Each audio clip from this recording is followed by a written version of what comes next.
istiadat barat. Sekarang ini kalau kita tegur masalah ini, orang bilang, wah kolot, wah ini kejam, fuqaha mau memimpin negara. Itu buya. Saya baca Tempo ini hari.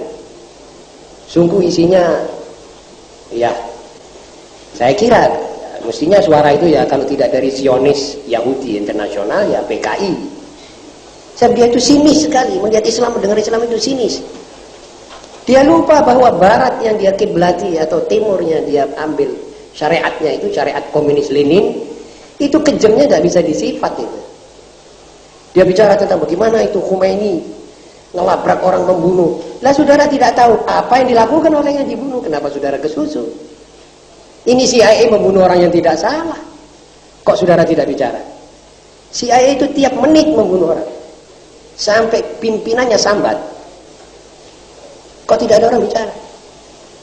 Yahudi melabrak orang Arab. Sekali malam, satu malam 18.000 dibunuh sama Yahudi di Deir Yassin. Kenapa dia diam? Kok tidak bilang kejam? Waktu Khomeini menjalankan hukum bunuh terhadap yang membunuh, dia ribut, bangun, duduk. Kalau saudara baca Tempo, saudara akan mengatakan, wah, tidak waras wong ini, hatinya penyakit ini, ada penyakit hatinya. Emma hati orang Nasrani, emma hati orang Majusi, wa emma hati orang yang dicekoi oleh peradaban Barat. Ya sudah terang. Orang kalau sudah biasa duduk dengan peradaban Barat, ya merasa jingkat kalau ada orang bicara Islam. Saudara tahu itu Rufaidi ini yang bakal diadili ini pernah traktornya manusia demonstrasi di traktor dengan tank. Itu jenderal-jenderal Safak itu membasmi satu malam ribuan orang, ya seperti yang di Deir Yassin ini atas usaha dan perintah kaum Yahudi di Irak. Apa ini minta disuruh naik banding turun banding? Lah kok cek suenya? Ini rakyat menunggu. Saya punya anak 2 mati di situ kata orang. Saya punya istri mati tergiles oleh tank-tank raksasa dijalankan seperti dia traktor sawah dok. Katanya orang kok biadab. Biadab mana? Yang mana yang adab kalau ini saudara bilang biadab? Orang bunuh dibunuh. Nah kok saudara ikut jingkrak-jingkrak lah ini di sini nih. Cekok-cekokannya orang-orang Barat, cekok-cekokannya CIA dan Yahudi. Di sini letaknya. Jadi kita ini seakan-akan hidup kita ini yang beradab. Beradab itu kalau udah perampok masukkan penjara menurut hukumnya Barat, lalu biar dia ketemu sama beberapa orang perampok lagi yang lebih lihai, keluar merampok, masuk lagi, merampok lagi, masuk lagi sampai hari kiamat, itu yang betul. Kenapa kita mesti kritik hukum Allah pakai dia bilang tangan yang masih menetes darahnya, dibawa kata-kata sastra seperti iya yao gitu kata orang. Ini orang perlunya diajak betul-betul duduk diskusi.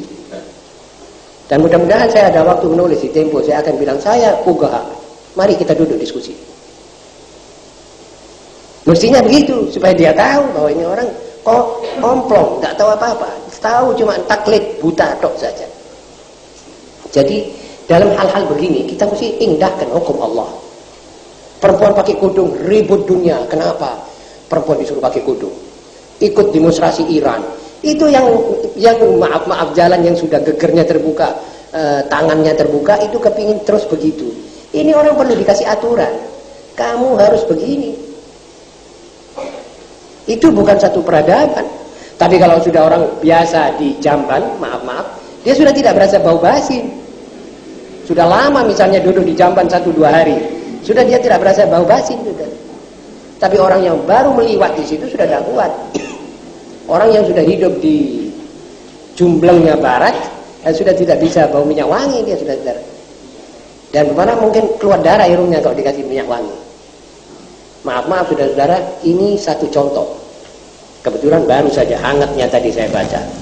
Mudah-mudahan kata-kata saya tadi ini tidak karena marah, karena saya mendengar begitu itu kecewa saya. Itu dibaca oleh warga negara kita segini banyak sebelum ditapis. Apakah hukumnya yang dikritik? Apakah Khomeininya dan orang-orang fuqaha pakai buya ahli fikih? Kalau sudah memimpin negara ya gitu. Jadi kita orang ahli fikih ini tidak bisa memimpin negara. Kalau tidak sekolah di Amerika tidak bisa memimpin negara. Nah, ini kan bebek pada politik Yahudi, ini sudah jelas. Siapa menurut gitu itu? Ya, jadi jelas saudara-saudara yang dimaksud ini adalah manusia yang mau dirinya hidup bertengah-tengah wanita saja, itu akalnya akan rusak dan hatinya tidak bisa termasuk hikmah dan akan banyak ketinggalan fadhail. Betul ini kata Lataiful Minan. Saya setuju. Bukan berarti seluruh cara duduk dengan wanita tidak boleh. Seorang duduk dengan istri dan anak-anak perempuannya. Seorang duduk dengan kakak dan sanak saudaranya yang mahram. Ini malah sunnah. Tidak fatatul fadhail, dia akan dapat fadhail. Kalau dia duduk mengajar perempuan dalam keadaan-keadaan tertentu di mana tidak ada orang perempuan bisa mengajar, dia terpaksa mengajar dengan syarat-syarat yang dibawa oleh ahli fikih, hikmah, kudung dan lain-lainnya.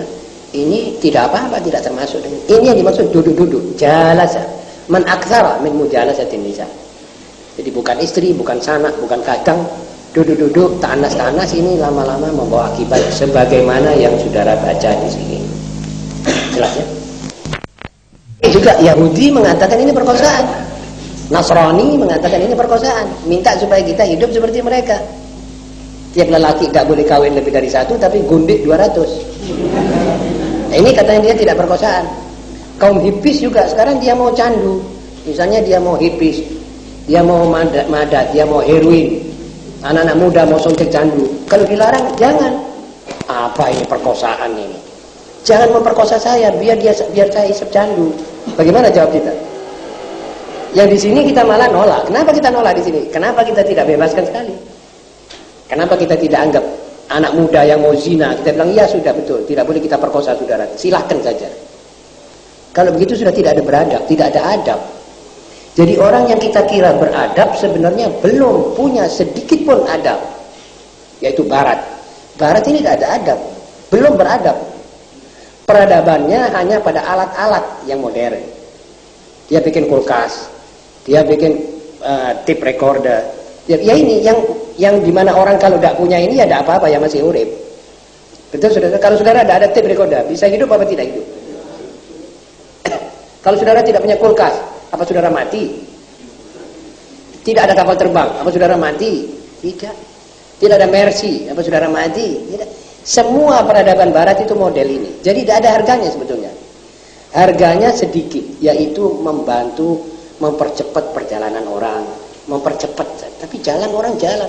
Sejak 800 tahun dulu belum ada mobil, orang jalan. Ya dengan kereta kuda, ya dengan apa? Ya tutup. Imam Malik itu belajar ke Madinah, Imam Syafi'i pergi ke Mesir, dari Mesir ke Madinah, jalan. Unta, ya tutup, ya belajar. Tetapi peradaban seperti ini bahayanya di bidang akhlak, di bidang agama, di bidang moral. Ini tekor jadinya. Apa artinya Mercy kalau dipakai untuk menculik orang? Lebih cepat. Apa artinya pistol Colt itu kalau dipakai untuk nembak orang di tengah jalan? Di Amerika waktu membuat Mauser itu senapan yang pakai keker. Itu diempakno pertama-tama di kepalanya Presiden Kennedy. Sana ngarang keker dikenakan dasnya Presiden sendiri. Mati Kennedy ditembak oleh keker itu. Ini peradaban apa ini? Lebih baik orang hidup dan mentolok kalau gitu. Sama-sama orang mau paten-patenan dengan alat modern. Lah ini sekarang sedang disiapkan alat-alat untuk membunuh seluruh umat manusia. Ini peradaban. Di bidang persenjataan ngenes sekali orang yang dengar. Di bidang akhlak ya gitu itu. Mereka tidak mau dilarang, minta bekerja satukan. Mana ada manusia beradab tidak ada totoannya itu. Tidak mau ditoto itu. Lah sedang yang paling banyak menoto, yang paling pantas menoto adalah Allah Subhanahu wa taala. Kenapa kita mesti jingkrak-jingkrak? Kenapa kita mesti marah? Kenapa kita mesti merasa ini memperkosa? Ini tandanya kita tidak punya smak, tidak punya zauq, tidak tahu diri. Jadi kita minta dibebaskan saja. Lama-lama nanti istrinya orang jalan, kita tarik daripada tangan suaminya, dibawa oleh orang lain, dibilang sudah bebaskan. Kenapa? Ini orang mau, kenapa kamu perkosa keinginannya untuk tidak boleh begitu? Wah berat, lama-lama ajangnya orang diseret daripada tangannya. Nanti dulu, saya mau makan dulu. Lantas kalau kita bilang jangan perkosa, saya punya keinginan. Ini nanti akhirnya hukum rimbaisme. Dan rimbaisme ini sekarang sudah berjalan di negeri-negeri komunis. di negeri-negeri biadab seperti di Eropa dan Amerika, yang kita ikuti dengan patuh. Tidak ada hukum kecuali dari mereka, tidak ada orang pintar dari mereka, tidak ada orang bisa bernegara kecuali mereka. Artinya ini cara tersilat, kalau kamu mau memimpin negara harus di bawah telapak kakinya orang-orang kulit putih dan bermata biru ini. Baru kami akui kamu bisa. Belajar dari kami. Untuk kami cekoi kamu dengan edul, helah, demedelen. Segala cara boleh asal kamu berkuasa. Ini nanti hasil pelajarannya. Kalau Nabi Muhammad SAW, kita punya sambutan yang seperti tadi di Tempo ini. Nah, ini perlu ada kebebasan orang menyiarkan agama di Indonesia dan di mana-mana ini. Nanti ulama bisa memberi penjelasan betul. Apa sebenarnya latar belakang dari pemotongan tangan pencuri? Apa latar belakang daripada pembunuhan si pembunuh? Sebab kata firman Allah, walakum fil qisasi hayah. Sungguh kalau saudara baca Tempo, saudara kaget. Mana yang dikritik ini? Katanya seluruh syariat Islam di bidang pidananya apa perdatanya? Tidak disebut. Menyebabkan orang kabur. Dan ini memang kaki tangan CIA dan subversi Barat. Mudah-mudahan kita dapat manfaat daripada banyak membaca dan mengerti Islam sedalam-dalamnya. Karena itu saya ulangi lagi pesanan saya kepada diri saya dan saudara-saudara, jangan ada orang yang tidak tahu agamanya ya. Tolong mulai malam ini saudara harus betul-betul menjadi ulama. Semua ini harus menjadi mengerti betul agama. Terserah pada apa gelar yang saudara dapat, ulama apa ustadz apa-apa, tapi saudara harus menjadi orang mengerti. Jangan sampai dibujuk ya orang. Jangan sampai liwat ini kata-kata begini. Nanti saudara terima itu dengan apa? Dengan perasaan lega. Bahwa dunia tidak boleh dihukum oleh Allah. Harus dihukum oleh Barat. Oleh manusia, dan manusia itu harus Barat, sebab yang kuat Barat. Kalau sudah Allah kita singkirkan, tinggal manusia yang hukum. Yang hukum siapa sekarang? Apa saudara bisa jadi memimpin dunia? Tidak bisa saudara, mesti yang kuat. Ini hukum manusia tidak pakai Tuhan adalah yang kuat, yang berkuasa. Lantas kita semuanya kembali ke Barat. Sudah jelas saudara-saudara? Ada pertanyaan lagi?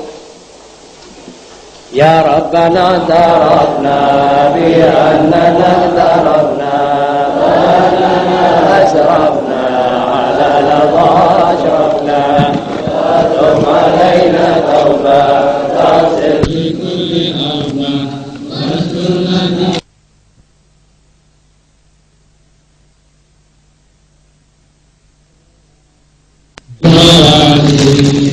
اغفر لوالدينا ربي ومولدينا والآل والإخوان وسائر البلاد وكل ذي محبة أو غيرة أو صحبة والمسلمين أجمعين يا رب أسمع وتمت ذنبنا هذه الكتاب منا للمصطفى رسوله وقال كل سوري صلى وسلم ربي عليه حتى حبي وآله وصحبه على نفس صبي والحمد لله.